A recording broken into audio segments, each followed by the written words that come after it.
Bismillahirrahmanirrahim. Alhamdulillah wassalatu wassalamu ala asyrafil anbiya'i wal mursalin wa ala alihi wa sahbihi ajma'in. Subhanaka la ilma lana illa ma 'allamtana innaka antal alimul hakim. Rabbi shrah li sadri wa yassir li amri wahlul 'uqdatam min lisani yafqahu qawli. Qala Allah azza wa jalla بعد أعوذ بالله من الشيطان الرجيم يا أيها الذين آمنوا اتقوا الله وقولوا قولا سديدا يصلح لكم أعمالكم ويغفر لكم ذنوبكم ومن يطع الله ورسوله فقد فاز فوزا عظيما أما بعد السلام عليكم ورحمة الله وبركاته. Alhamdulillah, syukur pada Allah Subhanahu wa taala. Malam yang barakah ini dapat kita sama untuk mempelajari, menghayati ilmu Allah Subhanahu wa taala, di mana Nabi sallallahu alaihi wasallam menyebut dalam hadis yang diriwayatkan oleh Imam Ahmad, talabul ilm faridatun ala kulli muslim wa muslimah. Menuntut, menimba, mencari ilmu itu adalah hukumnya wajib ke atas setiap individu orang Islam lelaki ataupun perempuan. Atas dasar inilah ulama menyatakan menuntut ilmu terbahagi kepada dua. Ada yang dikatakan ilmu fardu kifayah dan ada ilmu fardu ain. Ilmu yang berkaitan tentang tauhid, fiqh dan sebagainya dikategorikan sebagai fardu ain. Maksudnya, sesiapa yang mempelajari ilmu ini seolah-olah dia melakukan sesuatu kewajipan. Pahalanya adalah pahala fardu, bukan sunat. Itu adalah fardu. Jadi kita datang menimba ilmu Allah Subhanahu wa taala ini, ilmu fardu ain, merupakan pahalanya adalah pahala fardu. Seolah-olah kita melakukan sesuatu kewajipan.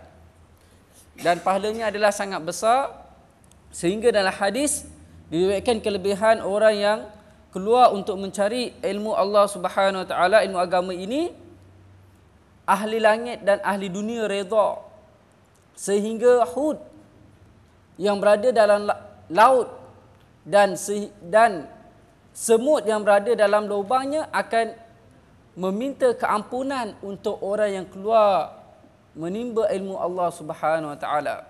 Jadi pada malam ini tidak lain dan bukan kita hadir ke majlis ini adalah untuk mencari ilmu Allah Subhanahu wa taala. Insya-Allah kita akan sambung pengajian kita dalam kitab Bulughul Maram yang dikarang oleh Syekh Ibnu Hajar Al-Asqalani. Hadis yang berkaitan tentang solat. Kita masih dalam bab Kitabus Salah, kitab bab pada menyatakan tentang solat. Muka surat 61, muka surat 59. Hadis yang ke-9. Qala musannif rahimallahu nafa'ana bi ulumihi wa ulumikum fid darain. Qala wa an Jubair bin Mut'im radhiyallahu anhu qala qala Rasulullah sallallahu alaihi wasallam ya bani Abdul Manaf la tamna'u ahadan tafa bihadzal bait wa shalla ayyata sa'atin sa'a min lailin aw naharin rawahul khamsah wa sahahu Tirmidzi wa Ibnu Hibban. Diriwayatkan daripada Jubair bin Mut'im radhiyallahu anhu telah berkata bahawasanya Nabi sallallahu alaihi wasallam telah bersabda, wahai Bani Abdul Manaf, janganlah kalian melarang seseorang yang mengerjakan tawaf di rumah Allah Subhanahu wa taala ini dan orang-orang yang mengerjakan sembahyang di dalamnya pada waktu siang ataupun malam. Diriwayatkan oleh 5 imam, dan hadis ini disahihkan oleh Imam Tirmizi dan juga Ibnu Hibban. Hadis ini menerangkan kepada kita bahawa hukum khusus untuk orang yang berada di tanah Mekah, tanah haram, Baitullah. Sebelum ini kita dengar ada waktu larangan. Di antara waktu larangannya, dilarang solat sunat selepas solat fardu subuh, selepas solat fardu asar. Dua waktu ini Nabi SAW melarang kita mengerjakan solat sunat. Contohnya sunat ba'diyah tidak ada. Dan tidak disunatkan kita semayang, contohnya semayang hajat, ataupun semayang taubat, ataupun semayang-semayang yang mutlak, maka dilarang. Dua waktu tadi. Satu lagi, waktu yang ketiga itu waktu matahari betul-betul berada di atas kepala. Jadi waktu ini dilarang solat. Melainkan solat yang kita bahas sebelum ini, solat jenazah. Solat jenazah tidak ada waktu, tidak ada larangan, dan solat tahiyatul masjid bila masuk masjid. Selain pada solat yang saya sebut tadi, dalam mazhab Syafi'i dilarang.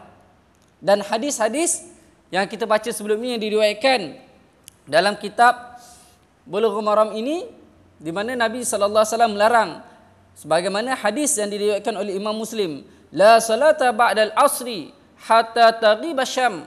Dan hadis ini lafaznya adalah Imam Muslim. Dan la salata ba'da salatil fajr, dan tidak ada salat selepas salat fajar. Hadis ni pula menceritakan, hadis yang diriwayatkan oleh Jubair menceritakan di mana Nabi kata la tamna'u ahadan tafa bihadzal bait wa shalla ayyata sa'atin sa'a minal laili aw nahari. Wahai Abdul Manaf, wahai Bani Abdul Manaf, jangan kamu menghalang seseorang daripada bertawaf di Baitullah dan solat, sama ada waktu siang ataupun malam. Mana-mana waktu yang dikehendaki. Hadis tadi Nabi kata la solata ba'dal fajr. Hadis ni pula Nabi kata jangan halang orang solat. Nampak situ ada pertembungan tak? Macam mana nak di jam'un ataupun ditarjih? Sebagaimana kita sebut sebelum ini, sekiranya riwayat yang bertembung, berlawanan, cara tarjihnya lihat yang mana kuat. Kalau di sini semuanya sahih, riwayat Muslim tentulah sahih. Dan hadis yang diriwayatkan oleh rawah Imam Khamsah pun sahih. Dalam keadaan ini kita lihat di sana ada boleh dijam'unkan, dihimpunkan. Kerana walaupun cara kita lihat zahirnya ada seolah pertembungan. Satu hadis Nabi melarang jangan solat lepas asar dan lepas subuh. Hadis ni pula menyuruh dan melarang orang yang solat. Maksudnya melarang orang yang solat di Baitullah. Hadis yang Nabi larang la salata ba'da salatil fajr, larangan ini adalah selain daripada Baitullah. Hadis larangan ini adalah selain pada Baitullah. Contohnya kita berada di taman daya. Ini Baitullah kan? Yang dimaksud Baitullah dalam hadis ini adalah Makkah Mukarramah. Iaitu Baitullah, iaitu Baitul Haram, Mekah, tanah haram. Adapun kita ni, ya Baitullah juga, rumah Allah juga, masjid. Tetapi dia ini bukan tanah haram, terkeluar. Maka kita dilarang solat selepas solatnya subuh, sehinggalah terbit matahari. Tak ada solat sunat lagi dah. Dan solat selepas solat asar, sehinggalah ghurub syam, sehingga tenggelamnya matahari. ini adalah larangan bagi umat Islam yang berada selain daripada ataupun luar daripada Masjidil Haram. Adapun orang yang berada di Masjidil Haram, kenapa hadis ini disebut Masjidil Haram? Kerana Nabi sebut tawaf. Taman Raya ada tawaf? Ada. Ahli jamaah kita tak buat tawaf. Sunat tawaf masjid kan. Kenapa Ustaz? Kenapa tawaf? Ustaz, saya tawaf Ustaz. Tak ada. Jadi tawaf ni hanya di Kaabah. Mengelilingi Kaabah. Tidak boleh tawaf selain daripada Kaabah. Tak boleh mengelilingi benda lain. Yang diiktiraf adalah di tawaf di keliling Kaabah sahaja. Jadi hadis ini menunjukkan sebagaimana muhaddisin menyebut iaitu di Baitullah. Hatta Ibnu As-Sana'ani pun meriwayatkan demikian. Jadi hadis ini mengkhususkan umat Islam yang berada di tanah haram, iaitu di Mekah, Baitullah, dia boleh sembahyang mana-mana waktu, ayata sa'atin, mana-mana waktu yang dikehendaki. Lepas maghrib ke, lepas isyak ke, lepas subuh ke, lepas zuhur ke, lepas asar ke, nak sembahyang sunat. Sunat apa pun boleh. Maksudnya sunat mutlak boleh. Sunat hajat, sunat taubat, waktu yang dilarang pun boleh. Ini khusus untuk di tanah haram sahaja. Muslimin muslimat yang pergi Mekah, lepas asar dia berada di Masjidil Haram, dia nak sembahyang sunat, boleh. Sembahyang sunat apa Ustaz? Mana-mana sunat. Sunat hajat ke, taubat ke, istikharah ke. Mana tahu sampai sana Allah buka hati nak kahwin. Lepas tu buat pilihan. Mana tahu jumpa jodoh kat sana, dia buat istikharah. Boleh, tak ada masalah. Buat istikharah lepas asar, boleh. Tidak ada masalah.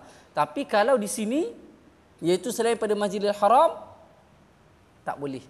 Kerana ada larangan. Itu cara kita nak menghimpunkan hadis. Apabila kita lihat, sebenarnya banyak ayat-ayat Al-Quran ataupun hadis yang zahirnya kita lihat seolah-olah pertembungan. Tapi bila diselidik, dikaji, di sana tidak. Contoh Al-Quran Allah sebut, wala tas'al. Jangan kamu menanyakan Rasulullah. Apabila kamu tanya tu akan mendatangkan bebanan. Allah larang, wala tas'al. La tu larangan. Jangan kamu menanyakan kepada Rasulullah. Larangan ayat ini, kalau kita lihat seolah-olah haram cara zahir. Tapi sebab sebagaimana kaedah menyebut, an-nahyu yufidu ila tahrim. Larangan menunjukkan, membawa kepada pengharaman. Kita lihat ayat yang lain, Allah sebut fas'alu ahla dzikr in kuntum la ta'lamun. Tanyalah kepada ahlinya, orang-orang yang bijak pandai dalam bidangnya, sekiranya kamu tidak mengetahui. Ustaz, ayat ni larang kita menanya. Ayat ni pula suruh kita tanya. Macam mana tu? Nak buat macam mana? Nak ikut yang mana? Yang diperintah oleh Allah Subhanahu Wa Taala, fas'alu ahla dzikr, iaitulah tanya sebagaimana Jibril tanya. Ataupun kita jahil, kita tidak tahu, kita nak dapatkan ilmu dengan bertanya. Kerana kunci ilmu itu dengan bertanya. Jadi tanya ini, ataupun kita dah tahu, tapi nak mengajar pada sahabat kita yang tidak tahu, boleh kita tanya.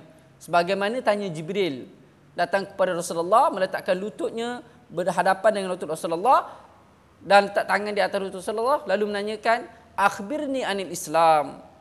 Selepas itu, akhbirni anil iman, akhbirni anil ihsan, akhbirni anis sa'ah. Lepas Nabi jawab semua, dia pun kata sadaqta. Betul, betul. Lalu dia pergi, Nabi pun bagi tahu secara hadis 40. Nabi pun bagi tahu, itulah Jibril datang mengajar kepada kamu tentang agama kamu. Dia tanya itu bukan dia tak tahu, dia dah tahu, untuk mengajar kepada rakan ataupun sahabat orang lain. Maka dikatakan soal ini soal Jibril. Bertepatanlah dengan firman Allah tadi, fas'alu ahla dzikr in kuntum la ta'lamun. Tanyalah kepada ahlinya. Kalau kita tidak mengetahui ataupun kita tahu nak mengajar kepada sahabat kita yang tak tahu, maka dibenarkan ayat ni.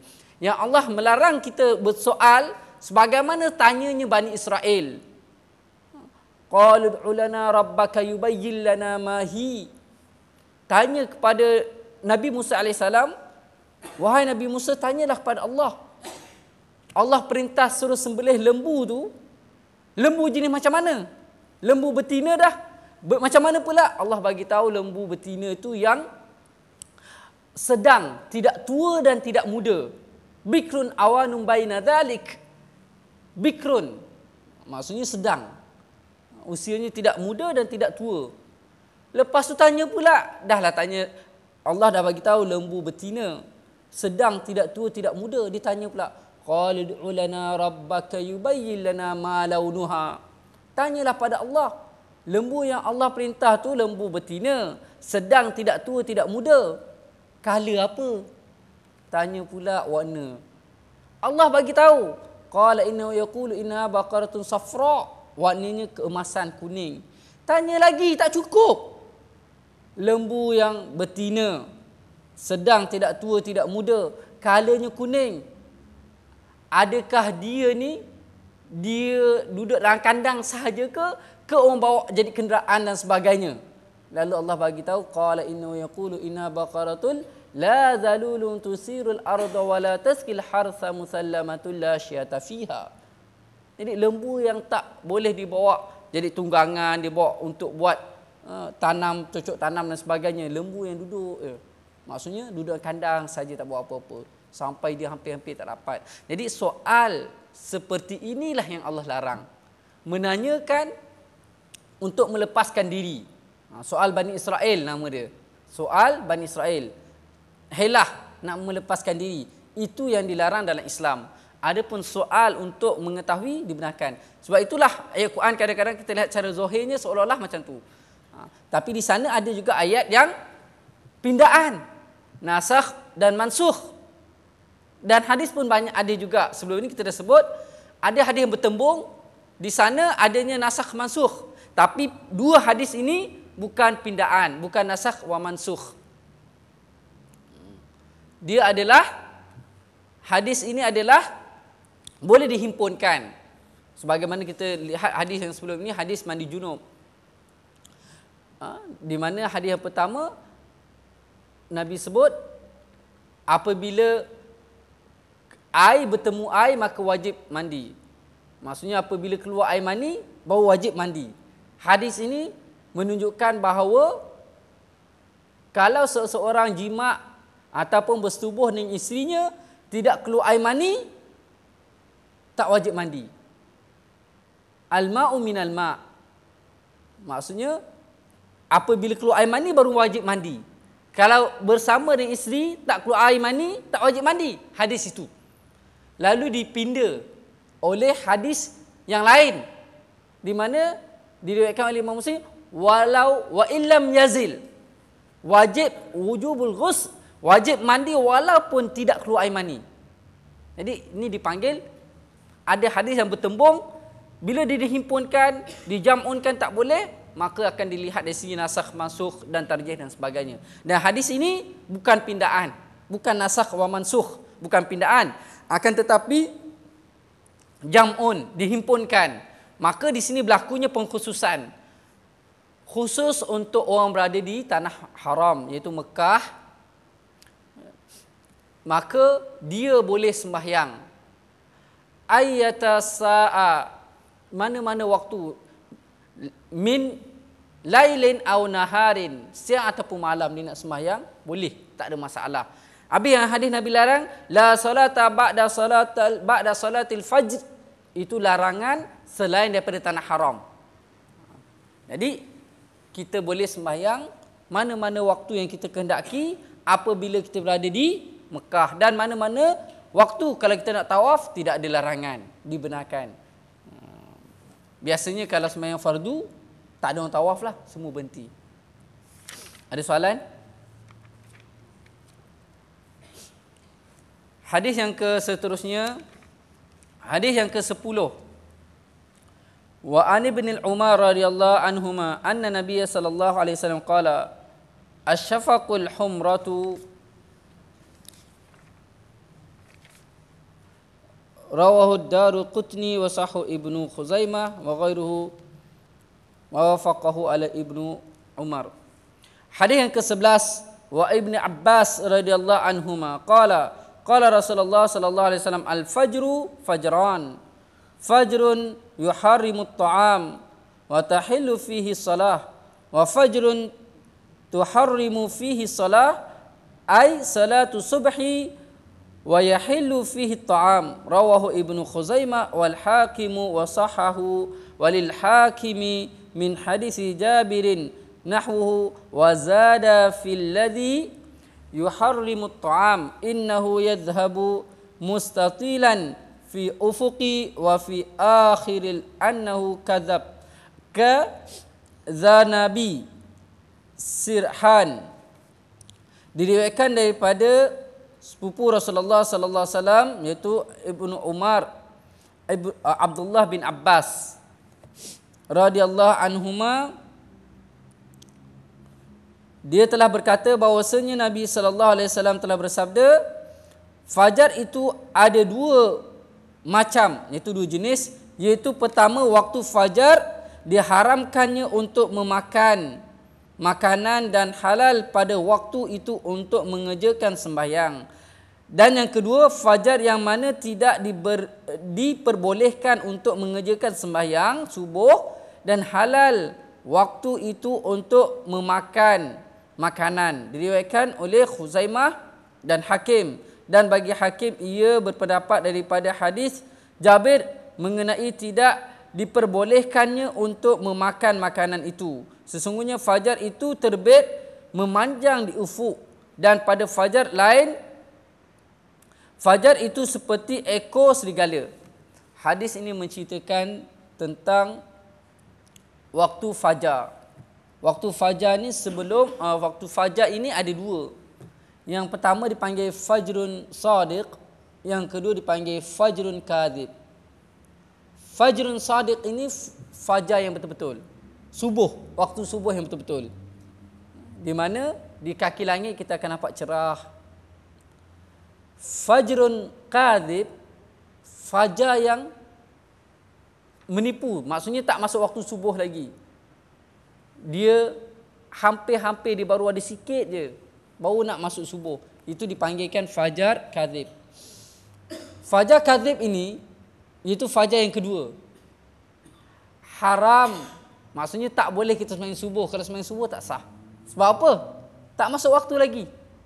Dan halal bagi orang yang nak makan.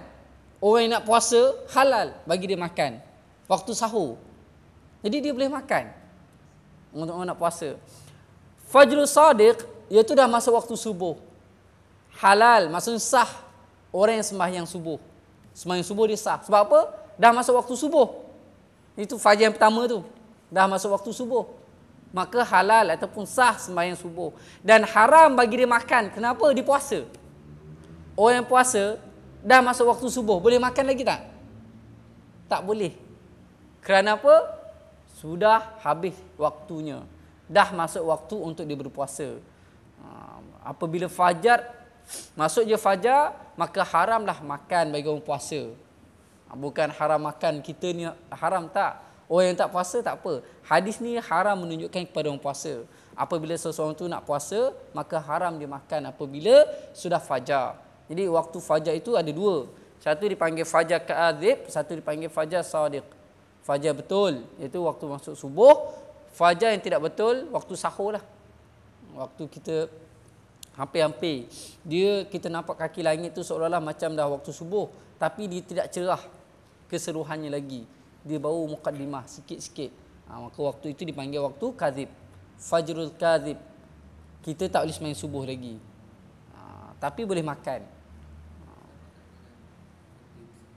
Macam mana?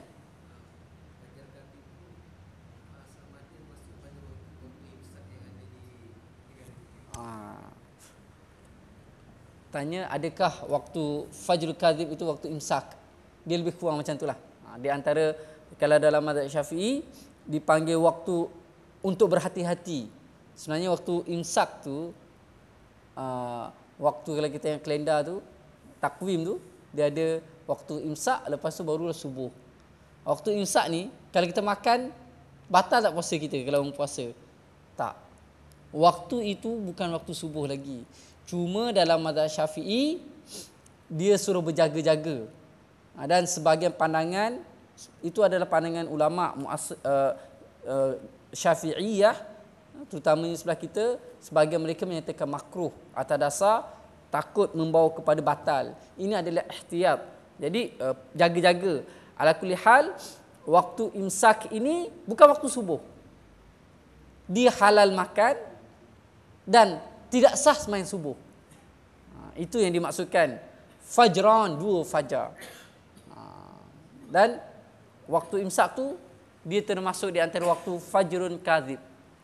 Fajar yang kadhib, maksudnya tidak fajar lagi, tidak subuh lagi. Waktu itu boleh kita makan, halal.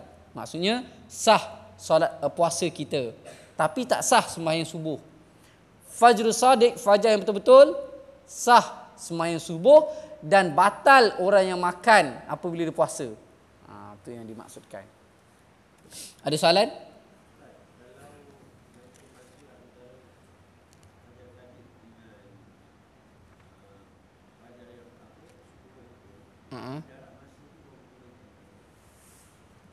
Dalam kitab fiqh, ulama tak menyebut cara waktu muhaddad, maksudnya tempoh yang tertentu. Ala kulli hal, pengalaman saya ketika naik penerbangan daripada mungkin berlawanan matahari daripada Jeddah ke KLIA, jadi dia berlawanan sekejap je sebab berlawanan. Tapi kalau kita pergi dia ikut matahari lama, sebab masa kita berada di atas awan tu memang kita akan nampak jelas.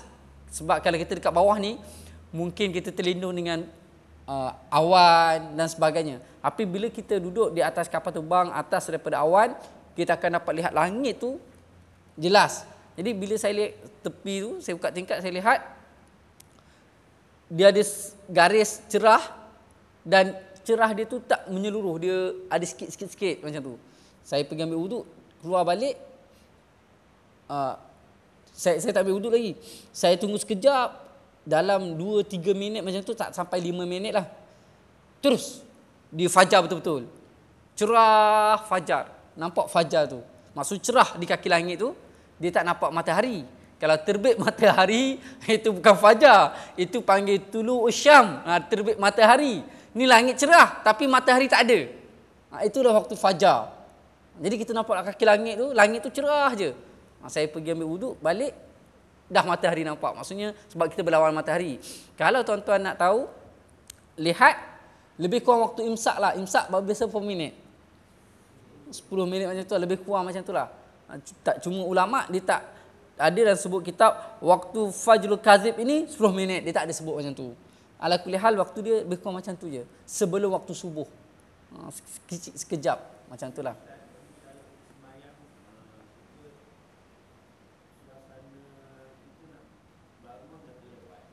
Okey.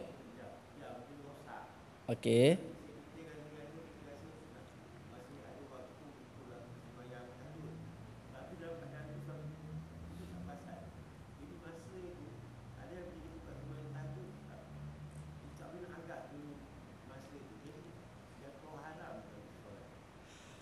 Okey, waktu fajrul kadhib ini yang Nabi sebut fajrul yahrumut ta'am wa yahillu fi salah. Yang kedua Nabi kata fajrul yang pertama fajrul yahramut ta'am wa yahillu fi salah wa fajrul tuharrimu fihi salah.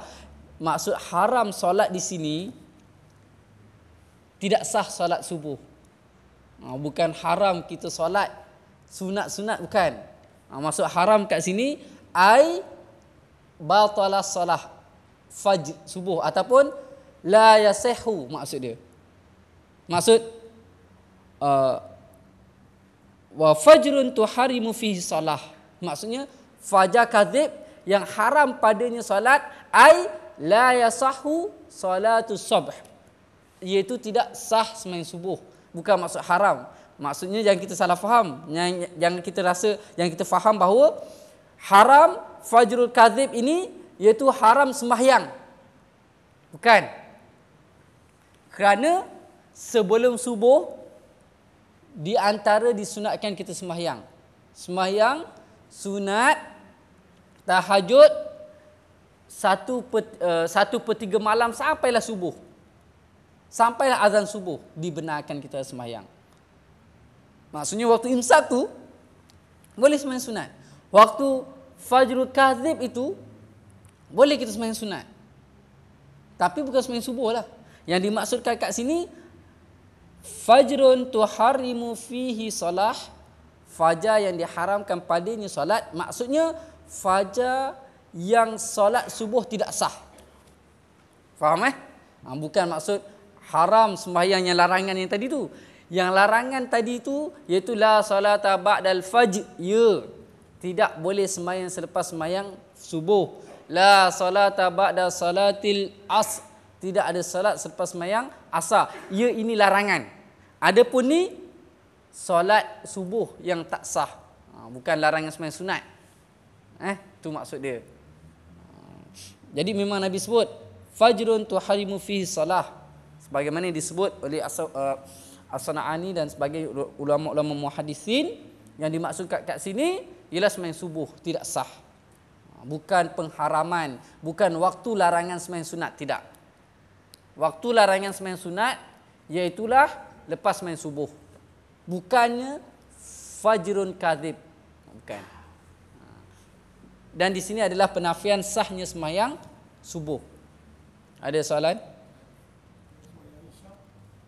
Okey. Waktu imsyak. Dalam sebelum ni kita dah ada bahas berkaitan tentang waktu isyak.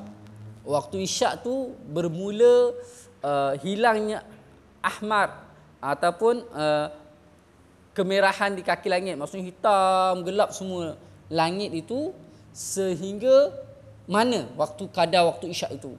Jadi dalam mazhab Syafi'i pun ada beberapa pandangan, cuma pandangan yang menjadi jamhur ulama iaitulah sehingga waktu fajar.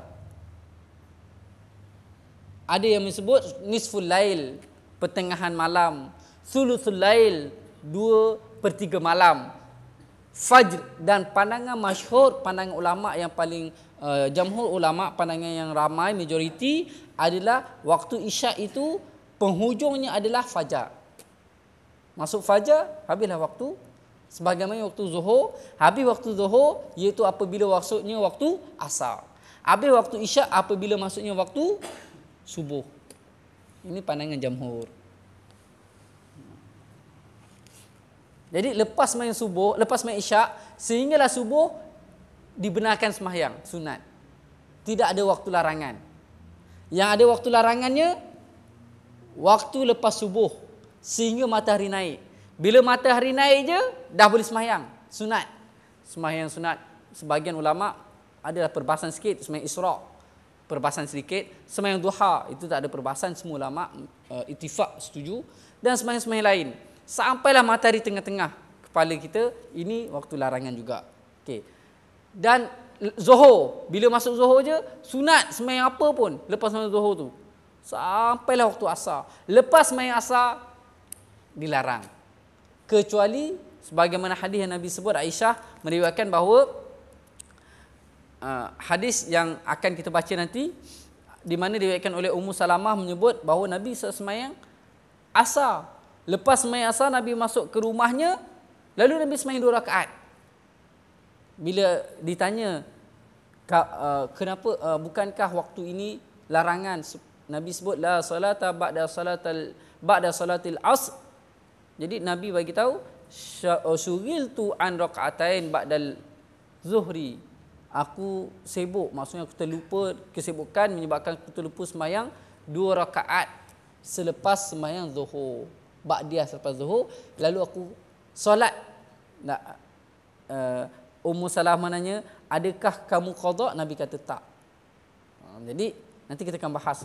Cuma kita sebut kat situ ada perbahasan ulama, boleh kita qada sembahyang sunat ba'diyah ataupun qabliyah. Kalau kita tertinggal solat sunat, maka sebagian ulama membenarkan solat qada sunat. Kalau kita tertinggal solat, kita boleh qada. Walaupun dalam waktu larangan. Lepas asar boleh, dengan syarat sembahyang qada. Qada sunat boleh. Nanti kita akan masuk bab hadis tu. Ada soalan? Hadis yang seterusnya, wa an Ibnu Mas'ud radhiyallahu an qala Rasulullah sallallahu alaihi wasallam, afdalul a'mal as-salatu fi awali waqtiha, rawahu Tirmizi wa Hakim wa sahu wa asluhu fi sahihain. Hadis ini asalnya daripada sahihain, hadis sahih Bukhari dan Muslim. Diriwayatkan daripada Ibnu Mas'ud radhiyallahu an telah berkata, sabda Nabi sallallahu alaihi wasallam telah bersabda, sebaik-baik amal ialah mengerjakan sembahyang fardu pada awal waktunya. As-salah fi awwali waqtiha. Sembahyang pada awal waktunya. Walaupun kita lihat waktu zuhur dipanggil, kalau dalam usul fiqh wajib ini dia ada muakkad, ada waktu. Ada waktu mudayya', muwassi', ada waktu yang penuh, mudayya', maksudnya tak ada pilihan ruang, dan ada waktu muwassi', waktunya ada tempoh. Contoh dia sembahyang Zuhur berapa jam waktu dia? Daripada pukul 1:30 contohnya kan, sampai pukul berapa? 4:30. Berapa jam situ? 3 jam. 1:30 sampai 4:30, 3 jam. Sembahyang berapa jam? 10 minit. 10 minit sembahyang. Jadi sembahyang 10 minit je. Tapi waktu yang diberikan, tempoh dia 3 jam. Mungkin kita boleh sembahyang pada jam yang pertama, ataupun jam yang kedua, ataupun jam yang ketiga. Maksudnya ada pilihan. Waktu di ruang dia tu muwassi', luas. Boleh waktu dari segi afdal yang awal lah. Ada pun waktu mudayya' seperti puasa. Puasa bermula daripada bila? Fajar. Matahari terbit, betul tak? Last ni bila? Ghurubus syam, terbenamnya, tenggelamnya matahari. Boleh tak nak puasa separuh je? Ataupun mula lepas zuhur ke? Ataupun mula lepas asar ke? Tak boleh. Mudayya' daripada fajar hinggalah tulu'us syam, maghrib, tak boleh dah, tu je mudayya'. Tak boleh nak kecilkan, nak macam sembahyang tadi, mungkin nak waktu jam pertama, jam kedua, jam ketiga boleh. Jadi dalam waktu solat ini adalah waktu muwassi', yang ada ruang dia. Afdalnya bila? Nabi sebut as-salah fi awwali waqtiha, pada awal waktu. Ulama meletakkan ada 5 waktu. Dipanggil waktu afdal, iaitu azan, iqamah, solat. Maksudnya sembahyang berjamaah selepas azan, solat sunat ba'diyah, Bilal qamat, dan kita sembahyang berjamaah. Waktu ini dipanggil waktu fadlah. Waktu sunat, dia mungkin datang lewat sikit, orang dah habis sembahyang, dia sembahyang lewat. Jadi waktu ni waktu dipanggil mandub. Yang tadi afdal, ni mandub, sunat. Mungkin dia orang muslimat, mungkin dia tak boleh sembahyang berjamaah. Orang dah habis sembahyang, dia pun baru sembahyang dekat rumah contohnya. Itu dipanggil waktu mandub. Allah SWT ada 5. Dia ada waktu karahah dan ada waktu haram. Yang ausat, satu lagi waktu pertengahan. Ausat, waktu pertengahan. Afdal, mandub ataupun sunat, dan waktu pertengahan waktu karahah. Waktu karahah ni hampir-hampir habis. Waktu tahrim, waktu betul-betul dah nak habis dah. Takbir je Allahu Akbar, ataupun habis je salam, ataupun Allahu Akbar sembahyang dapat 1 rakaat, orang azan dah waktu lain. Walaupun dia sah, dikira solatnya itu sah, tapi kalau ditinggal sengaja, lewat-lewatkan, maka itu adalah haram. Di waktu haram, dipanggil waktu tahrim. Haram. Sah sembahyang tapi haram. Dengan sebab melewat-lewatkan.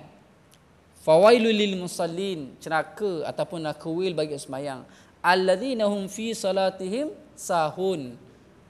Dalam mufassirin meriwayatkan di mana datang sahabat tanya, ya Rasulullah, apakah maksud sahun? Nabi sebut alladzina yastakhiruna salatihim, orang yang melewatkan solat mereka, itulah orang sahun, orang yang mendapat kecelakaan. Maka ulama mengambil daripada itu, meletakkan orang melewatkan solat sehingga akhir waktunya adalah haram, maka dipanggil waktu tahrim. Jadi waktu itu adalah waktu yang dinamakan waktu tahrim, waktu yang dilarang. Paling afdalnya adalah waktu permulaan. Hadis yang ke-13, wa an Abi Mahzurah anna Nabi sallallahu alaihi wasallam qala awwalul waqti ridwanullah wa awsatuhu rahmah wa akhiruhu afwallah, akhrajahu Darul Qutni bi sanad dhaif jiddan wa li Tirmizi min hadis Ibnu Umar wa nahwu duna awsat wa huwa dhaif aidan. Hadis ini ada dhaif. Diriwayatkan daripada sahabat Nabi sallallahu alaihi wasallam bernama Al-Mahdzurah radhiyallahu an, bahwasanya Nabi sallallahu alaihi wasallam bersabda, awal waktu untuk mengerjakan sembahyang itu merupakan keredaan Allah, mendapat keredaan Allah, dan yang pertengahan merupakan rahmat dari Allah, dan akhir waktu itu adalah keampunan daripada Allah Subhanahu wa taala. Hadis ini dhaif jiddan dan dhaif. Dalam perbahasan ulumul hadis, boleh tak meriwayatkan hadis dhaif? Muslimin muslimat yang dirahmati Allah Subhanahu wa taala, dalam kitab Arba'in Nawawi yang dikarang oleh Imam Nawawi, Imam Nawawi menyebut meriwayatkan hadis dhaif, di mana mukadimah hadis Arba'in Nawawi, Imam Nawawi meriwayatkan hadis dhaif, di mana kelebihan orang yang menghafal 40 hadis.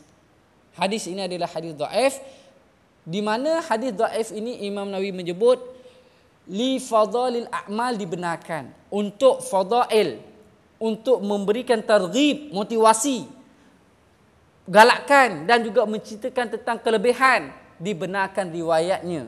Adapun untuk istidlal, untuk hujah, untuk istimbat hukum, mengeluarkan dalil hukum, tidak boleh. Untuk berikan rangsangan, galak kita sembahyang awal waktu, menggalakkan kita solat ataupun buat amal, itu dibenarkan. Litarghib lil fadailu a'mal, untuk fadail a'mal dibenarkan, maka tidak ada masalah dalam bab ini.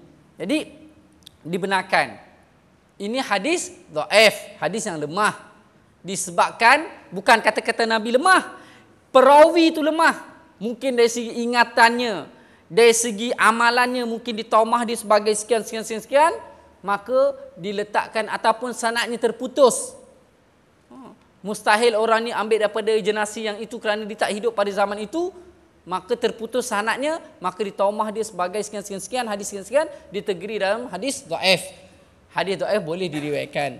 Berbanding hadis maudhu', hadis palsu, hadis reka, haram meriwayatkannya. Di mana Nabi SAW menyebut, man kadzaba alayya muta'ammidan falyatabawwaq maq'adahu minan nar. Siapa yang mendustakan ke atas diriku, maka dibina baginya tempat tinggal di dalam api neraka Jahannam. Hadis ini hadis mutawatir, hadis sahih. Ijma' ulama menyatakan haram seseorang Islam mereka mendusta terhadap Nabi. Nabi tak sebut, dia kata ini Nabi sebut. Contohnya, saya penjual air soya, jual tak laku. Nak laku soya saya pun kata Nabi SAW telah bersabda, siapa minum air soya daripada taman daya, maka masuk surga tanpa hisap. Habis laku hari itu. Orang yang macam ni, reka-reka macam ni, haram hukumnya. Tak boleh. Merekakan hadis Nabi SAW. Nabi tak sebut, dia kata Nabi. Sandarkan kepada Nabi untuk tujuan tertentu. Walaupun tujuannya baik, tapi diharamkan sebab mendustakan ke atas Nabi SAW. Kecuali riwayat untuk memberitahu bahawa hadis ini maudhu', hadis ini palsu. Boleh. Macam saya buat hadis tadi, hadis palsu. Tuan-tuan yang riwayat pula, Ustaz Muslim cerita minum air soya taman daya ni masuk syurga tanpa hisap. Jadi tuan-tuan pun riwayat hadis tu. Tu hadis palsu tuan-tuan. Dan saya bagi tahu hadis tu palsu. Saya reka tadi. Jadi untuk beritahu macam tu dibenarkan. Di antara hadis palsu dan masyhur banyak. Sampai ulama menulis al-maudu'at, hadis-hadis palsu, satu kitab. Sampai tak ada orang nak hafal. Hadis palsu, satu kitab. Di antara hadis-hadis palsunya yang menjadi masyhur di kalangan kita iaitu utlabul ilm walau bisin. Tuntutlah ilmu walaupun sampai negara Cina. Sampai dalam nasyid, sampai disebut hadis. Itu bukan hadis, itu kata-kata ulama. Tapi bila generasi demi generasi dia anggap hadis, lalu dikata hadis. Ramai, banyak di antara kadang yang terkeliru. Macam kalau hadis ni disandarkan kepada Nabi. Kalau apa yang disandarkan kepada sahabat dikata asar. Kalau apa-apa yang disandarkan kepada ulama dikata hikmah. Hukama, kata-kata hukama, kata-kata hikmah. Contohnya kata Hasan Basri dan sebagainya. Kalau disandarkan kepada orang Arab dikata qaul syair, kata-kata syair. Jadi utlabul ilm walau bisin, tuntutlah ilmu walaupun ke negara Sin, ini bukan hadis. Ini adalah hadis maudhu', tapi menjadi masyhur. Adapun hadis dhaif boleh. Jadi gempak negara kita digempakan dengan isu riwayat hadis palsu. Ala kulli hal, itulah hukumnya. Hukumnya riwayat hadis palsu adalah haram. Meriwayatkan kecuali dengan nak menyatakan bahawa hadis ini palsu, dimenerangkan kepada orang Islam bahawa hadis ini adalah hadis palsu, dibenarkan. Tapi kalau dia mereka hadis dengan tujuan tertentu, haram. Kerana itu bukan kata Nabi. Dia telah mendustakan Nabi, telah menipu terhadap Nabi SAW. Maka Nabi menyatakan, man kadzaba alayya muta'ammidan falyatabawwa maq'adahu minan nar. Siapa yang mendustakan ke atas aku, maka dibina tempat tinggal baginya adalah neraka Jahannam. Jadi hadis ini hadis dhaif. Walaupun hadis dhaif, di sana banyak turuk. Di mana yang pertama daripada Tirmizi, dan ada juga daripada turuk yang lain iaitu Abu Daud. Maka dia apabila banyak turuk yang dhaif ini, dia boleh mengangkat darajatnya, boleh sampai ke tahap hasan li ghairi. Dan hadis ini pula adalah atas Ibnu Hajar Al-Asqalani meletakkan bukan untuk istidlal, istinbat hukum, akan tetapi untuk targhib. Dan dia bukan usul, maksudnya bukan asas, tetapi dia adalah hadis sandaran sahaja untuk menguatkan, untuk memberikan galakan untuk kita solat awal waktu. Dan hadis yang diriwayatkan yang sahih, sebagaimana ada hadis yang sahih diriwayatkan oleh hadis sahihain, di mana Nabi sebut as-salatu fi awwali waqtiha afdalul a'mal as-salatu fi awwali waqtiha. Hadis ini sahih. Jadi yang menjadi hujahnya hadis ini sahihain Bukhari Muslim. Hadis ini cuma mendatangkan sebagai ikutan sahaja. Dia bukan menjadi dasar. Maka dibenarkan atas dasar litarghib lil fadailul a'mal. Maka dibenarkan. Ada soalan tuan-tuan?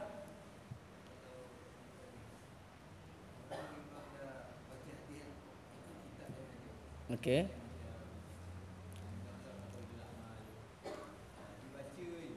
Okey.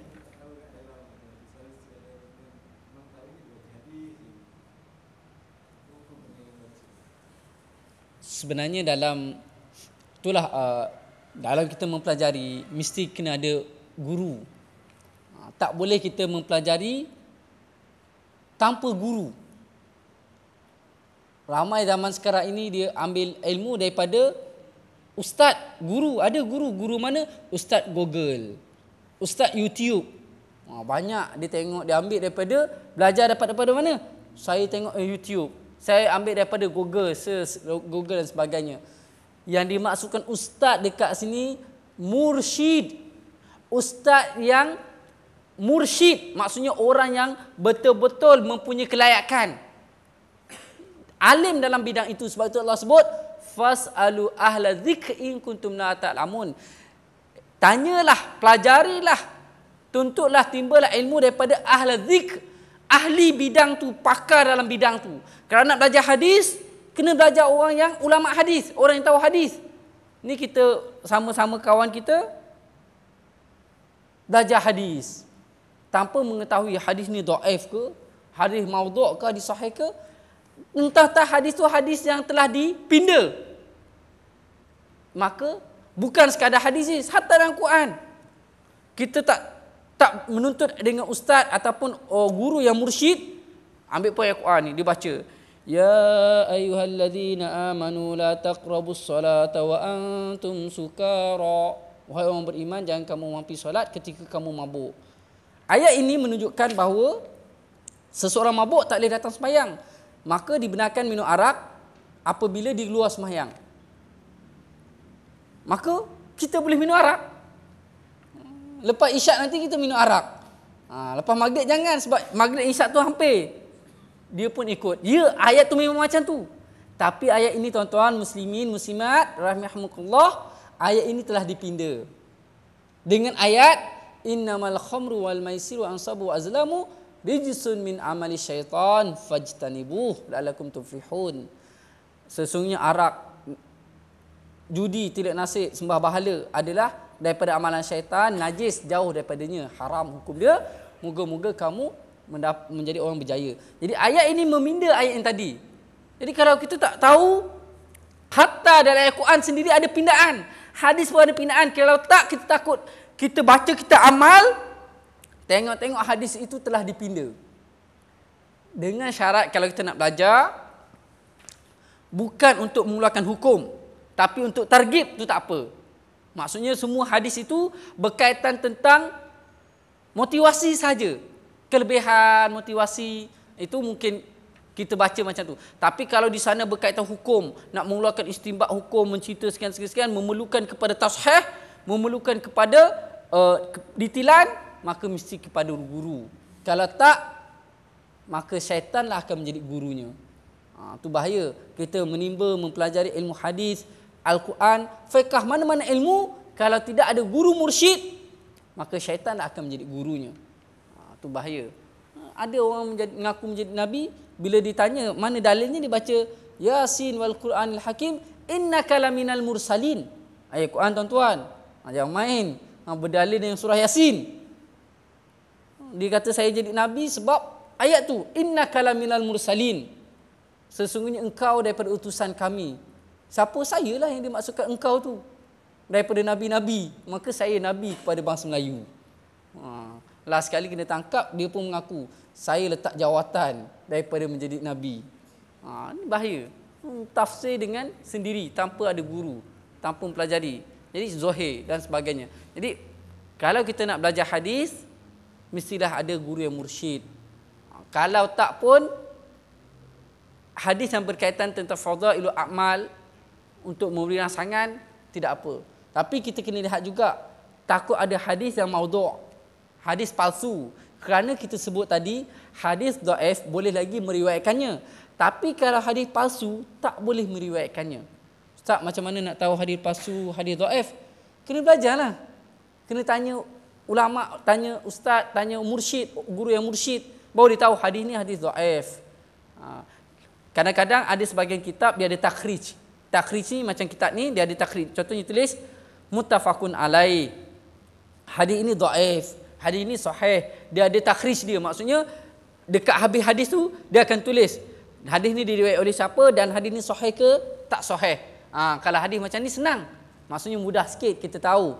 Kalau hadis hanya hadis, Hadis Bukhari ke Muslim ke tak tahu. Di sebuah hadis sahaja. Ni hadis Nabi. Zaman sekarang ni pula WhatsApp. Hadis. Kita pun tak tahu. Kita pun copy. Kita pas share pada kawan-kawan kita yang lain. Viralkan. Hadis Nabi. Tengok-tengok bukan hadis Nabi. Hadis palsu. Banyak tersebar berkaitan tentang hadis tentang tembakau. Hadis tembakau di mana iblis apabila dibaling ketika Allah perintahkan dia sujud pada Nabi Adam, dia enggan lalu dibaling oleh malaikat daripada batu api neraka Jahanam, maka terberak dan terkencinglah iblis ini. Daripada berak kencing iblis ini tumbuhlah pokok tembakau. Negara Arab tak ada tembakau. Tak ada bahasa tembakau nama Arab. Daripada tembakau itulah dijadikan rokok. Zaman Nabi, Abu Hurairah tanya pada Rasulullah asal usul ni tembakau. Lalu Nabi cerita, datang mana pokok tembakau? Nabi ni rekaan. Maka hadis ini hadis reka dan haram meriwayatkannya. Kita tak tahu, kita pun viralkan. Setiap belakang tu 10 share kita akan dapat pahala, selamat daripada terbakar lah, selamat ni lah, daripada mana disandar benda-benda itu. Itu semua adalah sandaran yang tidak ada sandaran. Dan benda-benda macam ni kita elakkan. Jangan. Ada soalan lagi tuan-tuan? Imam ada tanyakan berkaitan tentang sutrah. Sutrah mungkin kita akan sampai bab sutrah, cuma saya sebut dalam kitab Imam Bukhari, Sahih Bukhari, dia letak satu bab. Satu tajuk, sutrah imam wa sutrah liman khalfahu. Sutrah imam, dia menjadi sutrah kepada sesiapa yang berada di belakangnya. Lalu didatangkan hadis di mana Ibnu Abbas bersama dengan Abdullah bin Abbas, dua-dua orang ini di Mina, iaitu pada Hajjul Wida Nabi SAW dalam Islam. Nabi SAW hajjul dalam Islam ni sekali je, iaitu Hajjul Wida. Ketika Nabi berada di Mina, Nabi sembahyang, Nabi imam, dan Nabi ada sutrah. Makmum-makmum lain tak ada sutrah, di mana sembahyang itu di padang Mina, bukan dalam masjid, pada Mina, lapang. Lalu Ibn Abbas dia kata, aku datang naik himar, tunggang himar. Lalu aku melalui di depan mereka, maksudnya yang tengah sembahyang ni. Lalu depan aku masuk saf. Tidak ada yang melarangi aku, dan Nabi tidak ada suruh sebahagian sahabat mengulangi solat, dan tidak ada yang mengingkari aku. Maksudnya tak ada orang larang, dan tak ada pun Nabi lepas sembahyang tu suruh sahabat ulangi sembahyang semula, tak ada. Maka Imam Bukhari meletakkan dalil sebagai imam apabila imam ada sutrah, dan sutrah itu menjadi sutrah makmum. Dan dalam mazhab Syafi'i, imam itu menjadi sutrah kepada makmum, dan makmum yang lain, baris yang depan itulah sutrahnya. Kalau tak tuan-tuan, setiap makmum letak satu sutrah. Tahu sutrah? Satu penghalang. Kalau kat sini letak sesuatu sutrah imam.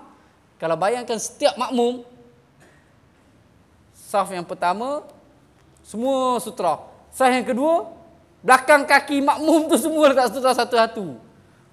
Nabi sebut walaupun bisahmi, letaklah walaupun satu anak panah. Jadi semua kena letak. Sahabat tak buat, salafus salih pun tak buat. Yang letaknya imam sahaja. Kalau imam tu sudah ada jidal, maka tak perlu. Jadi kalau macam ini tidak ada masalah. Walaupun di belakang kebanyakan masjid, contohnya masjid besar, dia spekkan ruang, mungkin ruang depan tu ditutup lampu, dia tak nyalakan kipas, dia ambil sudut yang belakang je, mungkin 2 saf je sembahyang. Masjid ada 20 saf, sembahyangnya separuh saf. Takkan dia nak buka ke 20 saf. Mungkin dia ambil separuh, yang separuh tu ditutup. Jadi open semua. Bila nak macam ni, jarak dia jauh, maka dia akan letak sutrah depan imam. Letak sutrah depan imam. Jadi makmum nak letak juga ke? Tak perlu. Sutrah imam tu telah memadai untuk makmum. Dan ini dah dalam mazhab Syafi'i, dan inilah pandangan jamhur ulama, dan inilah pandangan yang kuat. Imam Bukhari, Imam Muslim dan imam-imam yang lain termasuk dalam mazhab Syafi'i, sutrah imam menjadi sutrah kepada makmum. Imam Nawawi As-Sanai dalam Taisirul Alam menyebut, Imam Nawawi menyatakan kadar sutrah itu, kadar halangan itu, iaitu yang diharamkan orang lalu adalah di antara dia dan tempat sujud dia, ataupun yang di antara dia dengan saf yang kedua. Macam ni saf pertama, saf kedua. Yang Nabi larang nanti kita akan sampai. Yang Nabi larang orang lalu tu menjadi hukum haram nanti, iaitu lalu di antara saf tu. Tapi kalau jarak melebihi dalam mazhab Syafi'i, salah satu zira', 3 hasta. Lebih kurang satu saf ni lah. Lebih daripada satu saf, larangan haram tu tidak. Yang Nabi tu. Jadi untuk sutrah hukumnya adalah sunat. Sunat. Dan haram orang yang melintas dengan sengaja. Ada soalan?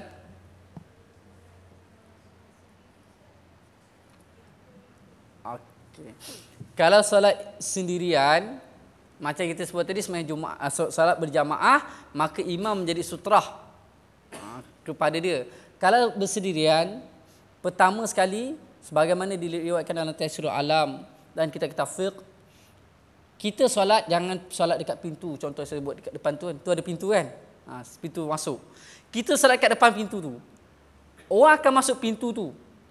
Dan hadis Nabi sebut, kalau orang yang tahu dosa orang yang melintas orang yang sedang sembahyang ini, nasib dia akan berhenti, dia akan tunggu walaupun 40, yang sahihnya 40 tahun dia akan sanggup menunggu, kerana dosa besar, kerana maksudnya beratnya dosa yang bakal diterima apabila melalui depan orang yang sedang sembahyang. Dia akan sanggup menunggu walaupun 40 tahun. Jadi yang pertama, kita orang nak sembahyang ni kena cari tempat yang jangan orang yang boleh lintas. Contoh saya sebut depan pintu lah. Kita sembahyang dekat depan tu, tentulah orang tak tahu orang akan lintas. Maka kita tu akan salah jugalah. Jadi kita carilah yang tempat yang ada sutrah. Katakanlah kalau kita ada sutrah, Nabi kata walaupun dengan bisahmin, dengan anak panah, ataupun bi khatin, dengan garisan. Ni garisan.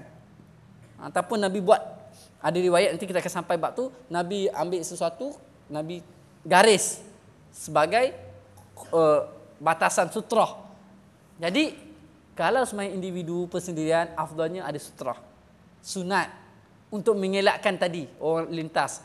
Jadi dengan sutrah itu mungkin boleh dengan kita letak rehal, ataupun dengan dinding, ataupun dengan tiang-tiang. Jangan tuan-tuan fikir lain pula, ni anggap Kaabah ke apa ke, tu lain lah. Kita sutrah, anggap sebagai sutrah. Itu dia, boleh. Sama ada kita jadikan sutrah kita tu dengan jidal, tiang. Kita jadikan tiang itu sebagai, dinding itu sebagai sutrah kita, ataupun tiang itu sutrah kita, ataupun rehal sebagai sutrah kita, ataupun sesuatu, ataupun imamah, serban sebagai sutrah kita, ataupun anak panah, ataupun garisan sebagai sutrah kita. Contoh kalau kita sembahyang ni, mungkin kita buat ni batasan kita, satu saf tu garisan, buat macam tu. Dibenarkan kalau sembahyang sendirian. Kalau sembahyang berjamaah, maka sutrah imam menjadi sutrah makmum. Ada soalan lain? Saya rasa cukuplah sekadar tu. InsyaAllah akan datang kita sambung. Apa yang baik daripada Allah Subhanahu Wa Taala, tidak salah maaf. Wabillahi taufiq wa hidayah. Assalamualaikum warahmatullahi wabarakatuh. Bismillahirrahmanirrahim. Allahumma faqihna fid din wa 'alimna fit ta'wil. Rabbana zalamna anfusana wa illam taghfir lana wa tarhamna lanakunanna minal khasirin. Rabbana atina fid dunya hasanah wa fil akhirati hasanah wa qina adzabannar. Wa sallallahu ala sayyidina Muhammad wa ala alihi washabbihi wasallam. Alhamdulillahirabbil alamin.